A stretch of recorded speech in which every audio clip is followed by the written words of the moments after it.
Hello and welcome back to Biber Hunter Scale Models. In this video I want to show how I painted these German Fallschirmjäger figures in 1/35 scale. This video contains camouflage and uniform painting, and skin tones are another big chapter here too. So, if this sounds interesting to you, please stay tuned.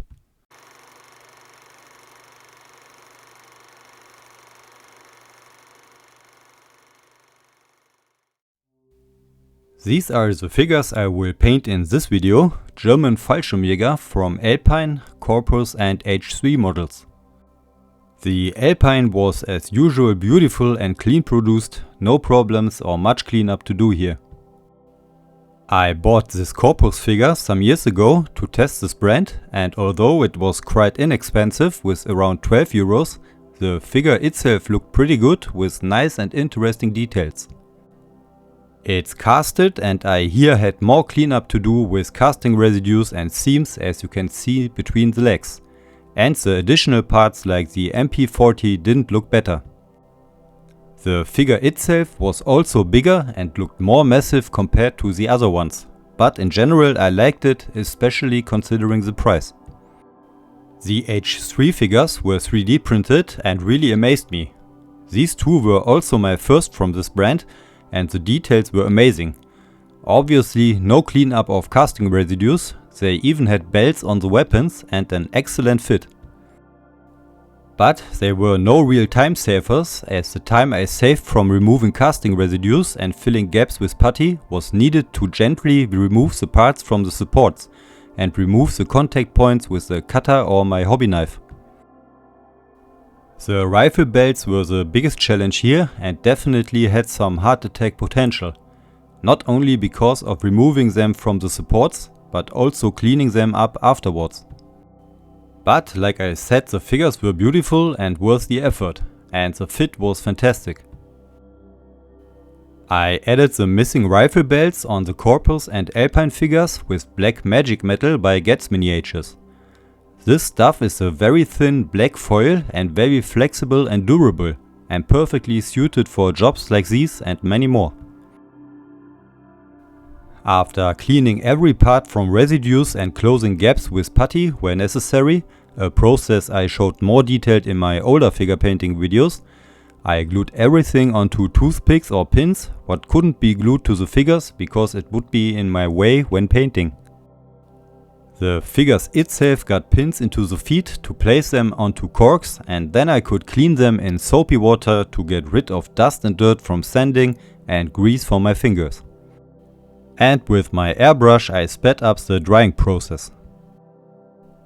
With everything placed onto something for painting and dry again, it was time for the second cleaning with Modeler's World degreaser.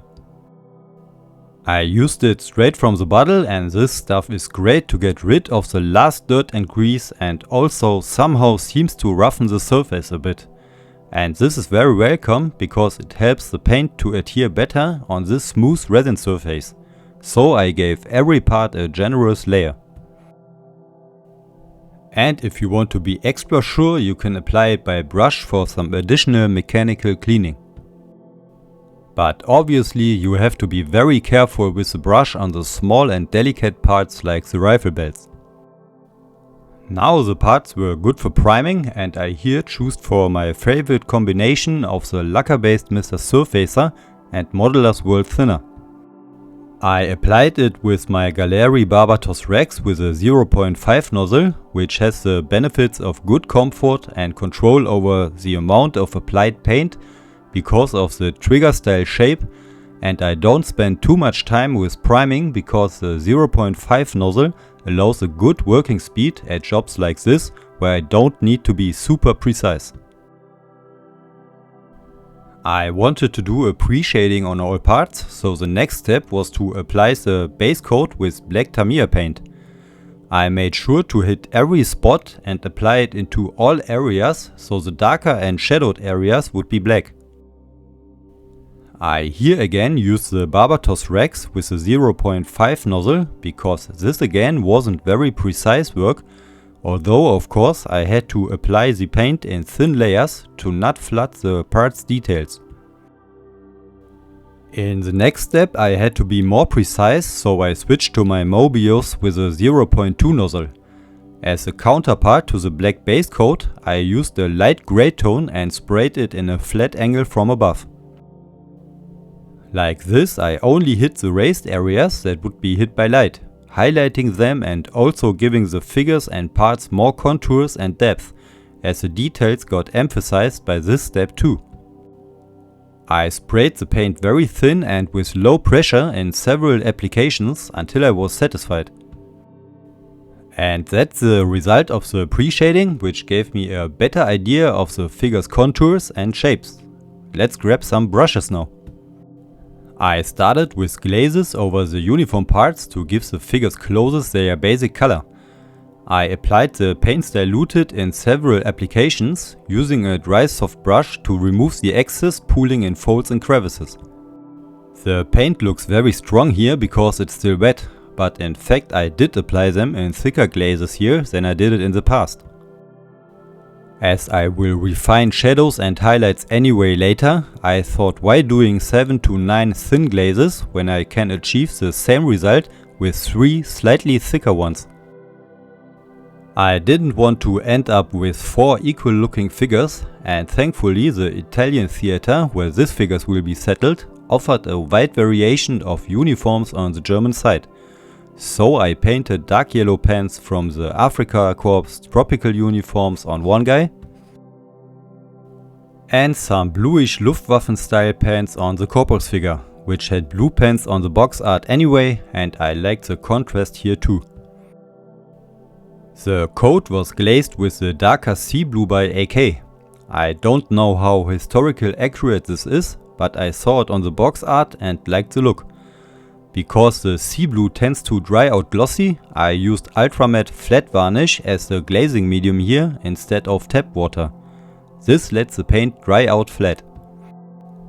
For the jumpsuits or Knochensäcke I wanted some variation too, so I glazed 2 figures with a lighter beige paint as a foundation for the camouflage pattern.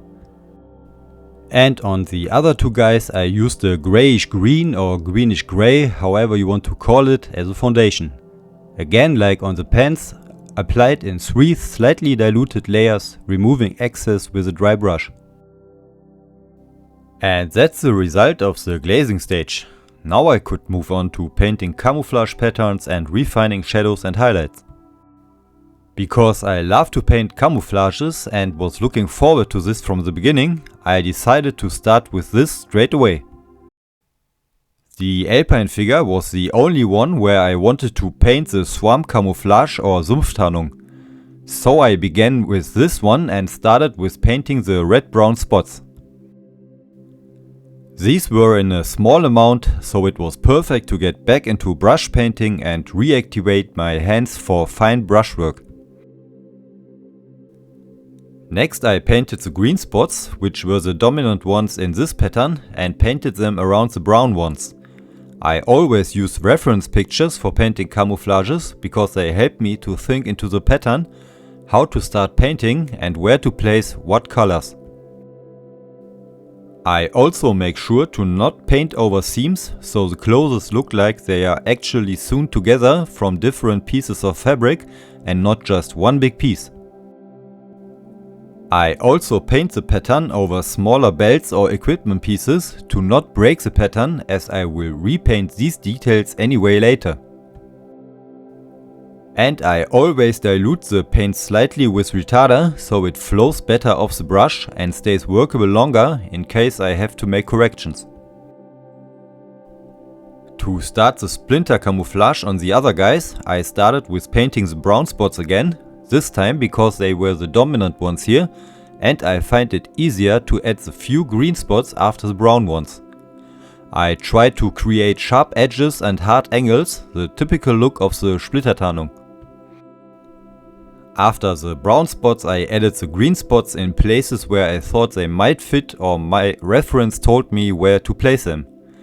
To stay focused I like to work in sections, working my way around the figure, starting on the lower left side, working my way up to the upper right side.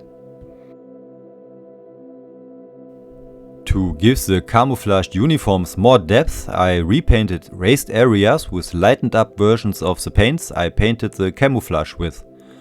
I applied these lighter versions onto the raised to light exposed areas or tips of folds to make them stand out more, make the flat surface more three-dimensional.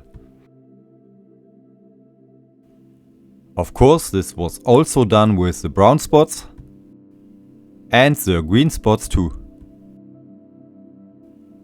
Last painting step for the camouflage was to add the rain marks by painting countless stripes as thin as possible. Needless to say that the best brushes are just good enough for this job, and I used an Abteilung Kolinsky size 2 here, because it has a super sharp tip. In this scale I paint these rain marks only onto the bright base paint, as I think they would be not visible on the brown and green spots. And that's the camouflage patterns painted. Let's finish them with the next step. With this green-gray enamel product, I put a filter over the whole camouflaged areas to knock down the bright beige colors from the base paints, integrate the painted highlights into the surface, and by letting it slightly pool in the folds and crevices, creating subtle and soft shadows. I diluted the enamel product so it had a filter-like consistency and wasn't too thick. Now I could start painting the one-colored uniform parts and began with emphasizing the shadows. I painted them with dark paint, diluted with retarder so it's slightly translucent, stays workable longer and doesn't dry out too fast, leaving hard edges and tight marks. And because of the retarder, I could use a dry brush and by stippling, smoothen out the edges for softer transitions, eliminating brush strokes. For the shadows on the bluish parts of the corpus figure, I used a medium to dark gray instead of a dark green, because this was more matching to the base paints. It integrated itself nicely into the darker surface with the help of my dry soft blending brush. Like a wise man once said, where shadows are, there is light. So I of course added highlight by using lightened up base paint, painting the raised and exposed areas with the mix, areas that are exposed to light or the tips of folds to make them stand out more. Again, the paint was diluted with retarder, I would say in almost equal parts, so I could use my soft blending brush to stipple the transition smooth and erase brush strokes.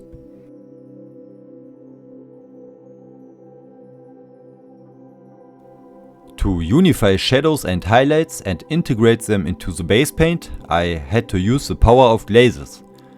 I ended up with a strong contrast on the painted parts because I had in mind that I will finish the pieces with glazes, so I made the shadows and highlights stronger than I would usually paint them, knowing the glazes would knock that strong contrast down again. These glazes were necessary to unify the different shades and tones. So I applied them very thin in several layers until I was satisfied with the result. And with a small dry brush I collected the paint, which was pooling in the folds and crevices so it's not covering the painted shadows. To finish the uniforms I grabbed me some dark brown paint and with that repainted all seams and outlined details like pockets or loops. This made these details stand out more and giving the whole uniform a sharper and three-dimensional look. I diluted the paint with retarder again in equal parts so it's flowing better off the brush, and in case I made a mistake I could use a sharp retarder moistened brush and rework the stroke or remove it completely. When diluting the paint with tap water it dries so fast that this wouldn't be possible, especially when using such a dark paint. And that's the result of painting the camouflages and uniforms, and with that being done, a big part of the work was already out of the way. Before starting with the last bigger chapter, the skin tones, I finished the body part, so to say, with painting all details like holsters and belts, boots and helmets. Again, I showed this more in detail in my older figure painting videos, and I won't get too much in detail here to not end up with a too long and repeating video. So please check out my other figure painting videos if you want to see more about detail painting. I also quickly added some decals to the helmets for additional detailing, and then I could finally start painting the skin tones. I started with base coating all skin areas with the dark fleshy paint, which acts as darkest shadow paint. I applied it slightly diluted so it's not too thick and covering facial details. Of course, I had to paint parts like hands too, and I used the same paints in the same order like on the faces. The weapons, by the way, are painted in the same way like I did it in the video to the Dynamo Models figures for the Café Philippe diorama. After base coating all skin parts, I glued the hands and weapons in place to get a better idea where to place the highlights on them next. And I also quickly painted the eyes white, because now I could still make easy corrections with the base coat if a mistake was made. I then started to apply the first highlight paint. I applied it diluted with retarder, so it's slightly translucent and doesn't dry too fast. And I can blend the edges smooth with a retarder moistened brush, although blending isn't that important at this stage. This first highlight paint was applied onto all areas that would receive at least some light, leaving only the darkest areas unpainted, like under the chin or under the eyes, so the dark base coat was still visible here.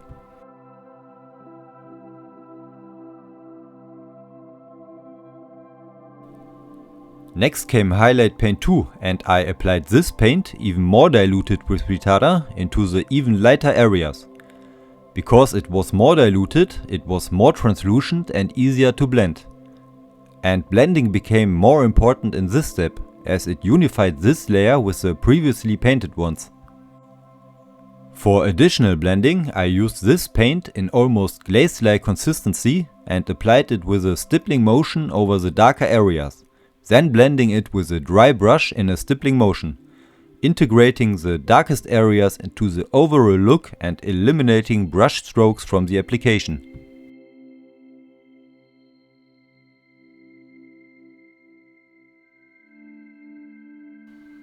Highlight paint 3 was applied, even more diluted than highlight paint 2, onto the most to light exposed areas like the back of the nose, the forehead, the chin, and so on. Because the paint retarder mix was so thin, after taking the mix from my wet palette, I unloaded the brush on a paper towel, so it's not flooding the figure when I first touch it with the brush. Like this, I have more control over the amount of applied paint. And my blending brush was helpful here again for smooth transitions.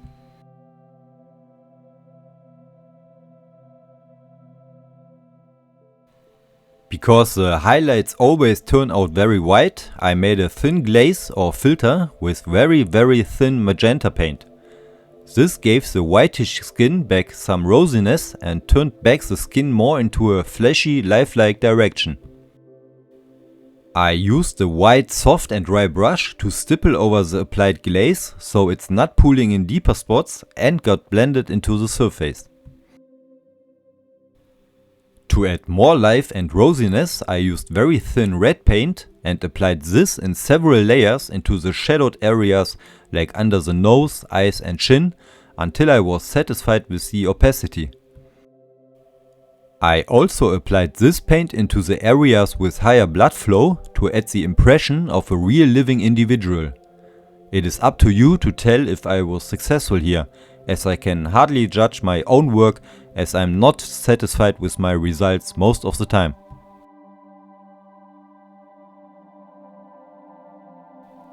Because the magenta and red glazes knocked down the highlights a lot, I used a very thin, very bright highlight mix, and with that repainted the brightest areas like the back of the nose, cheeks and chin. I just added a bit of light to make these areas stand out more from the rest of the face. With the faces now done, I carefully painted the chin straps with dark paint, A moment for no mistakes. And before painting the pupils, I glued the heads in place. This gives me a better feeling for the overall picture and the viewing directions of the figures. Painting pupils is pretty easy if you do it like this. Use dark brown oil paint and apply it as dots with a 000 brush into the eyes. The consistency from these oil brushes is perfect for this task here.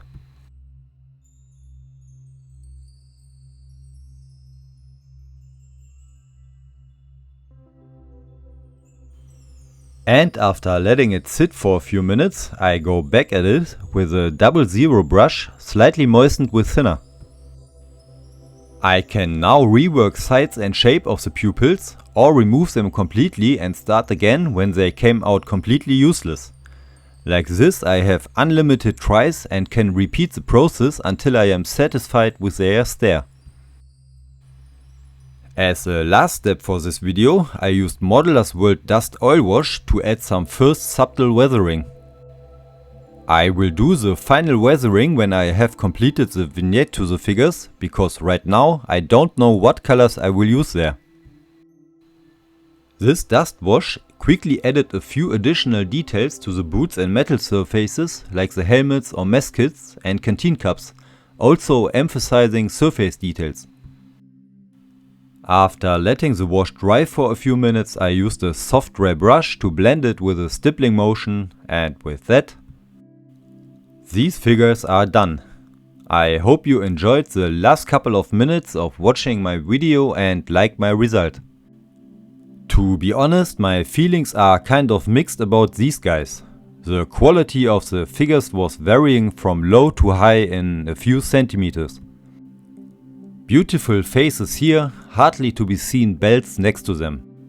The helmets of the printed H3 figures seemed to be too small, but they had the best looking faces to me. In general, the casted Alpine and Corpus had the best surface details, but the faces were harder to paint for me. So I think my painting skills have reached their limits here. I don't consider these figures as some of the best I've ever made.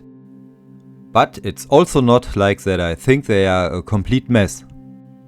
I will have to take them as a step in my development, learn from the things I experienced here and try to make it better the next time. Sometimes you have to take a step back to make a running start forward. So today I would be even more curious about your feedback. Do you think I should be satisfied with these figures, or do you agree that this result has room for improvement? Anyway, if you made it until here, thank you very much for watching. I hope my video was interesting to watch and maybe even helpful. I would be very happy if you support me by subscribing, und nein, das gibt es nicht auch auf Deutsch. So, enough said for today. Thanks again for watching, good luck for your own projects, stay safe and until the next time.